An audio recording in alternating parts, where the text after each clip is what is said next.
सासू पहिले करत होती, ती 40 वर्ष झाले आम्ही आतमध्ये करत होतो. माझे सासू नंतर माझे मिस्टर कैलास तेजी यांनी 7-8 वर्ष झालं इथं गरबा चालू आहे. आणि या गरब्यामध्ये पूर्ण महिलांचा खूप योगदान आहे. मातेश्वरी महिला मंडळाच्या नावाने हा गरबा दांड्या रात चालतो आमचा.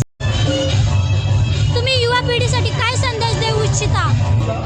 युवा पिढीसाठी मी एकच संदेश देऊ शकते, कारण का जे महिलांवर अत्याचार होत आहे, मुलींवर अत्याचार होतात, तर कुठंतरी थांबला पाहिजे. जे आपण देवीची पूजा करतो तसंच आपल्या महिलांची सुद्धा पूजा झाली पाहिजे.